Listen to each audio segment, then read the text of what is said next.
Аз съм Димитър, а това е моят приятел Александър. Здравейте! И не си мислете, че тук представяме нова марка алкохол. Ние сме тук, за да ви покажем нашия нов проект за традиционни български покривки. Много битови предмети от българската култура са на път да останат само в историята. Но ние сме тук, за да покажем на младите хора, че тази традиционна култура трябва да се развива и занапред. За едно домакинство е най-важен уюта. А какъв по-добър начин да направиш уют от една красива покривка на масата? И тук са да покажем нашите ръчно такани български покривки.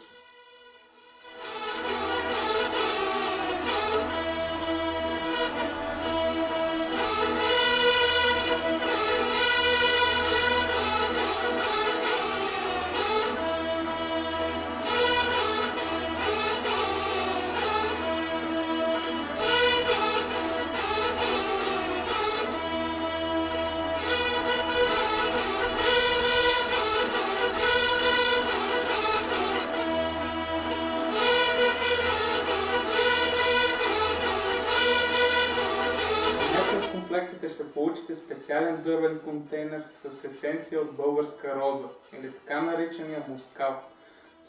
Тази есенция е парфюм, събиран от ръчно набрани розови листчета.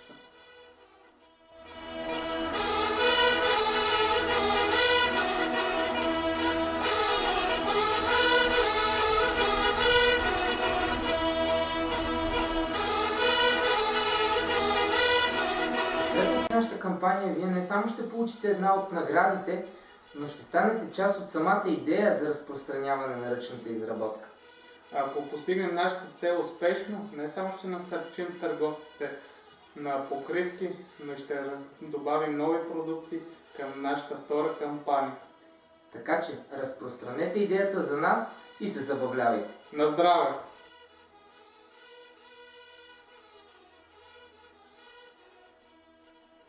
Записвам. Добре, записвай. Че продължавам да махам. Но Чакай да и аз. време за ръкика. На здраве, Саши. Кажи на здраве. На здраве. На здраве. На здраве. На здраве. Само чукам чашки. На здраве. На здраве. А това е моят приятел Александър Велики.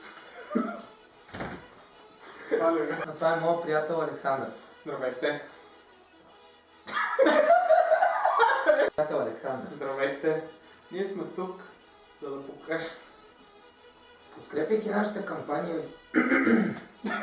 Няма нужда да спирам.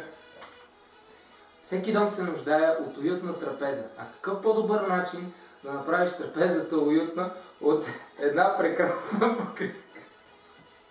Които може да ги ползвате не само за вашата маса, но и за салфетки.